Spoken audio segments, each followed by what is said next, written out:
मंत्र के माध्यम से मन पूरी तरह से शांत हो चुका है। द्रव्य संग्रह में आत्मा के गुणों के बारे में आत्मा भोक्ता भी होती है। जहाँ जीव भावों का कर्ता भी होता है, तो उन भावों के माध्यम से जो कुछ अर्जन होता है, ऐसे पुण्य पाप का जीव भोक्ता भी होता है।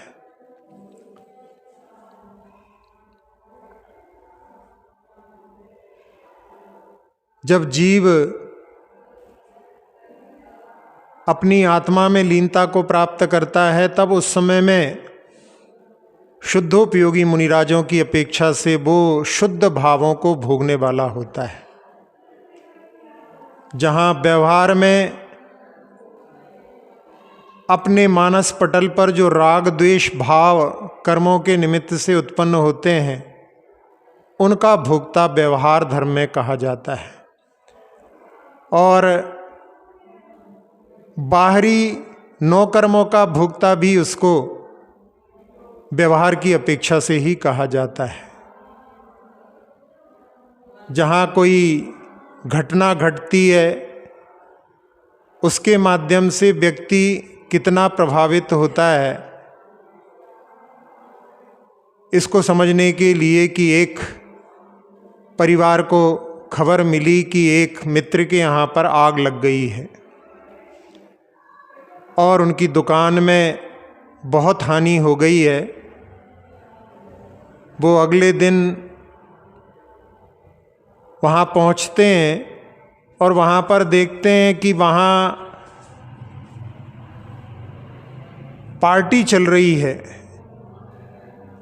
तो उनको थोड़ा आश्चर्य होता है, लेकिन फिर भी अपने मित्र से मिलकर के वहाँ पर वो खेद व्यक्त करते हैं कि अरे भाई, तुम्हारा बहुत नुकसान हो गया।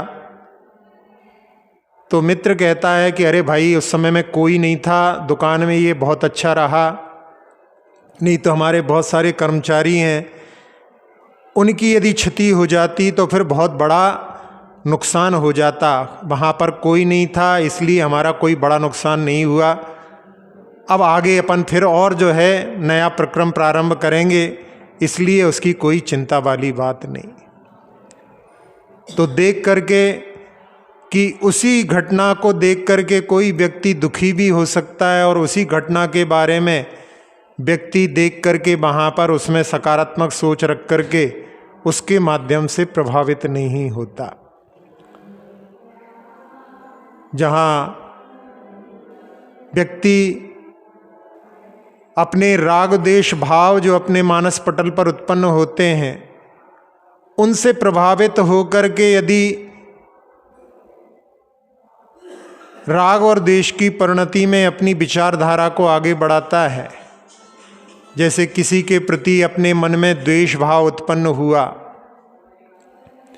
और अपन उसके बारे में ही कि हाँ, उन्होंने हमारे साथ में ऐसा दुर्व्यवहार किया, मैं उसका जो है इस प्रकार का प्रतिशोध लूँगा, इस प्रकार की अपन भावनाओं में यदि बह जाते हैं, तो उसके माध्यम से अपन अपने लिए भविष्य के लिए पाप का अर्जन कर लेते हैं।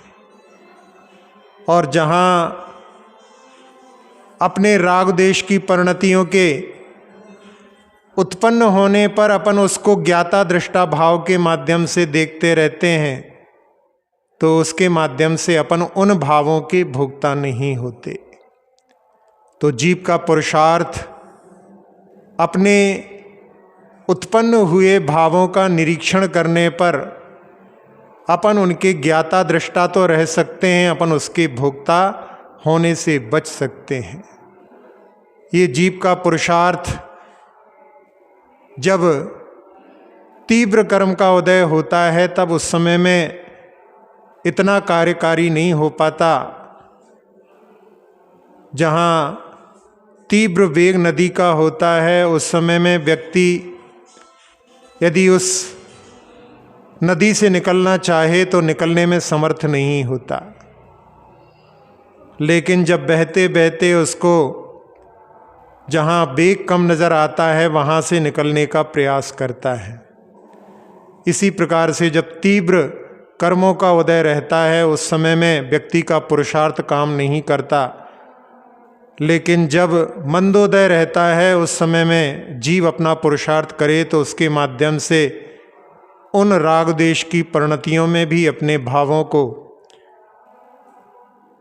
संभालने में समर्थ हो सकता है। और जो शुद्धोपयोगी मुनिराज जहाँ अपनी आत्मा में लीनता को प्राप्त करते हैं, वे हमेशा जो है ज्ञाता दृष्टा भाव के माध्यम से अपने आत्मा में आने वाले कर्मों का संवरण करने में समर्थ होते हैं और बंधे हुए कर्मों की निर्जरा भी उसके माध्यम से होती है। जहाँ मुख्यता से निर्जरा का जो क्षेत्र है वो केवल पाप कर्मों की निर्जरा ही मुख्यता से होती है। ऊपर ऊपर के गुणस्थानों में पुण्य कर्म विशेष रूप से बनता है।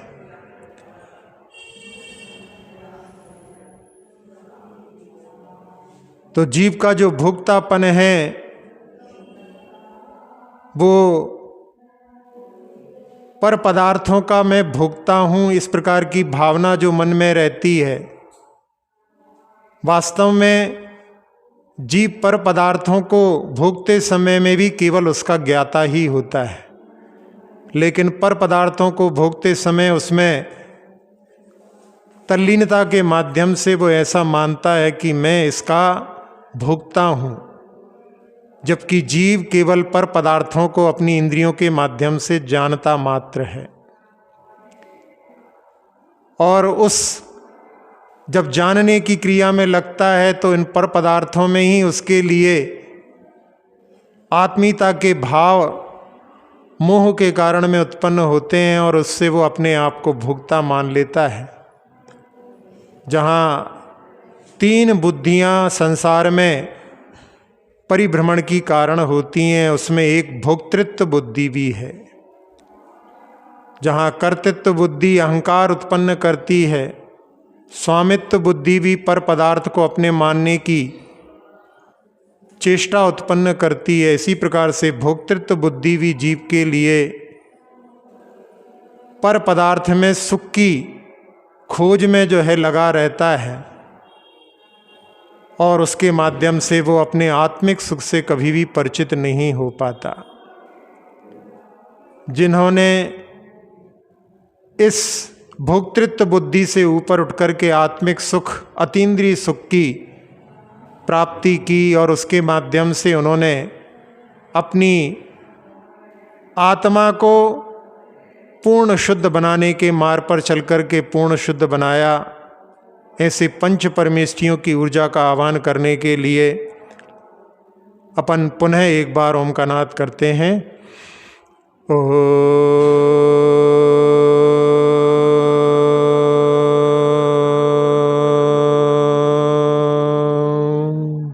बरस रही है ऊर्जा पंच परमेष्ठि की। सिर के सबसे ऊपरी भाग ब्रह्मरंध्र के माध्यम से मस्तिष्क में प्रवेश करके मन के सारे विकार धो चुकी है। नेत्र, नासिका, मुख, कर्ण, कंठ, फेफड़े, हृदय, छोटी आंत, बड़ी आंत, किडनी, लीवर आदि सभी अंतरंग अवयव, मेरुदंड, पीठ, कमर, कंधे, दोनों हाथ, दोनों पैर, पूरे शरीर को, पूरे शरीर की त्वचा को, पूरे शरीर के रक्त को निर्विकार, निरामय, निरोगी बना चुकी है। जैसा लाभ अपने को मिला सबको मिले, इस भावना से उस ऊर्जा को पूरे लोक में फैलते हुए देखें और भावना सुखी रहें सब जीव जगत के, कोई कभी न घबरावे। सुखी रहें सब जीव जगत के, कोई कभी न घबरावे। सुखी रहें सब जीव जगत के, कोई कभी न घबरावे। पूरे संसार में शांति का वातावरण समस्त जीव अपने आत्म तत्व के बारे में विचार कर रहे हैं। जहाँ अपन विराजमान हैं वहाँ पर केवल अपनी आत्मा ही नहीं, ये शरीर भी पुद्गल के रूप में विद्यमान है। वहीं पर आकाश जिसने अपने लिए स्थान दिया है, वहीं पर धर्म द्रव्य जो अपने शरीर के अंदर बहने वाली कोशिकाओं में जो रक्त बह रहा है उसके लिए सहायक होता है, और स्थूल शरीर को बैठने में सहायक अधर्म द्रव्य ने किया है, और काल द्रव्य एक एक समय इसमें परिवर्तन करने में सहायक होता है। ये सभी द्रव्य एक साथ में रह कर के भी अपने अपने स्वभाव को कभी छोड़ते नहीं हैं। इसी प्रकार से जीव भी पुद्गल के बीच में अनंत काल से रह रहा है, लेकिन कभी भी अचेतन पने को प्राप्त नहीं हुआ। ऐसी चेतना जो ज्ञान दर्शन चेतना है, हम प्रत्येक पदार्थ को केवल जानने में समर्थ होते हैं, और उसके जानने में ही हर्ष विषाद अपने लिए संसार के कारण होते हैं। इसलिए ज्ञाता दृष्टा स्वरूप साक्षी भाव अपने लिए संसार से पार होने का एक साधन है। उसको अपने लिए प्रत्येक समय जागृति के साथ अपनाने का प्रयास करना चाहिए। इसी भावना के साथ में अक्षर पद मात्रा से दूषित वचन अगर ममहीन रहे, और प्रमाद कषाय के वश में सम्यक अर्थ विलीन किए। जिन वाणी माता मेरी उन सब त्रुटियों को क्षमा करें, दे आशीष शीघ्र हम सबको केवल लब्धि रमा मिले। प्राप्त हमें हो बोधि समाधि परिणामों की शुद्धि हो, निज आत्म उपलब्ध हमें हो शाश्वत सुख की सिद्धि हो। चिंतित वस्तु दात्री माता चिंतामणि उपमा भाति, करूं वंदना पूर्ण विनय से चरण रखूं मैं ये पाती। कर जिन वाणी स्तुति तन की ममता टार, महामंत्र का जाप अब सभी जपें नव बार।